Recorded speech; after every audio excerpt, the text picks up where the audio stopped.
I would like us this afternoon, to kind of look back over our lives, for some more time than others, but think about maybe the greatest gift that we ever received at Christmas.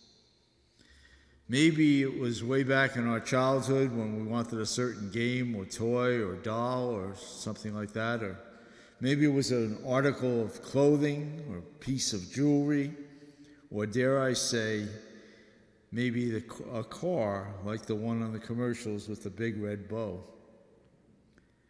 The gifts themselves have a certain value.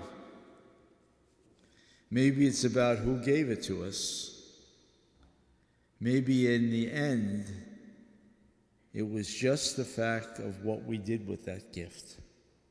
Because the gift means nothing unless we play with the toy, we wear the clothing or jewelry, we drive the car. As different as we are as people, as Catholic Christians, the one thing that we all share is that truly the greatest gift that we've ever received is the gift of Christmas, the gift of Jesus Christ. There are three words that, when you put them together, are the most powerful statement in all the world. They are what every person longs to hear, not once or twice, but over and over and over again. These words are the greatest gift that we can give to one another. These words are life-changing, both for the one who speaks them as well as the one to whom they're spoken to. These words are, of course, I love you.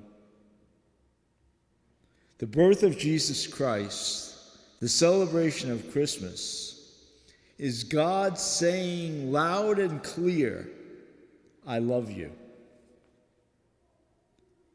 There are so many thoughts and sentiments and meanings that have been given to Christmas over the years by writers, poets, composers, movie makers, and dare I say, preachers.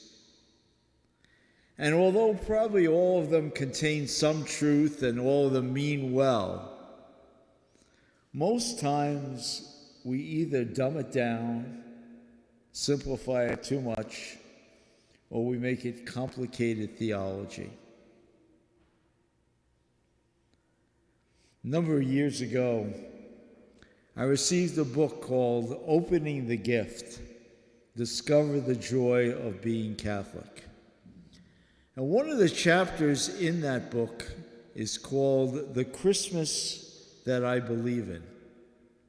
And here is a brief quote from that chapter.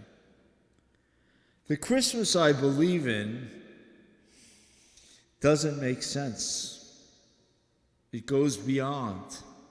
It is the foolishness of love. The Christmas I believe in is the story of a prodigal God who offers his love to all, worthy and unworthy. The Christmas I believe in is truly about the wonder of God's love. This year, more than any year that we've been alive for, we somehow need Christmas to make sense. This year, more than ever, we need to embrace and believe in the message. Peace on earth, goodwill to all. But how do we move from that being a cliche to an expressed reality? We must grow and evolve with that message.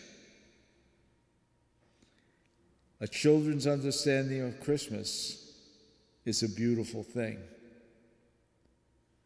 But so too is our adult Christian life, our faith life.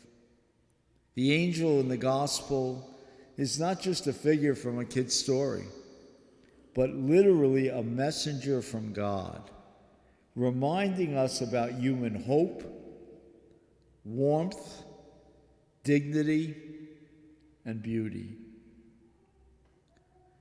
It declares what we come to hear in church on Christmas Day, what we want to hear, what we need to hear, what we should hear. God whispering into every one of our hearts, I love you. This is the greatest gift that any of us have received.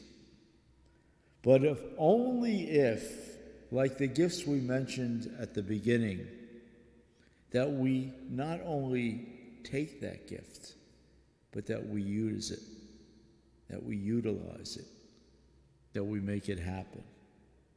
It's not a one-way street. It's not just God saying to us, I love you.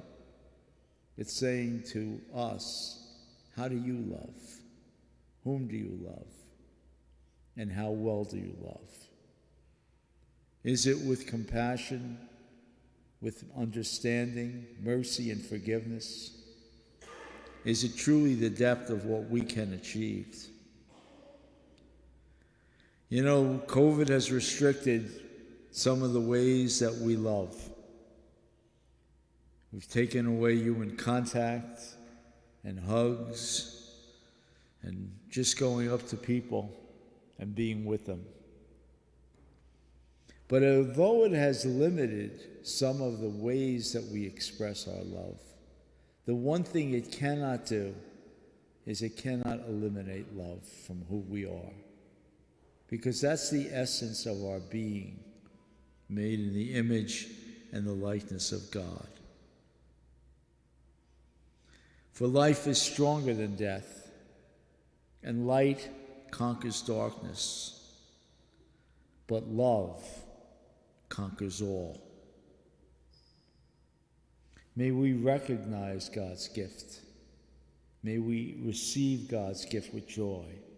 But mostly may we bring that gift into the world that so desperately needs it. Peace on earth, goodwill to all. We have indeed received, and we are celebrating right now, the greatest gift there is, the gift of God in our lives, Emmanuel, God with us. Merry Christmas.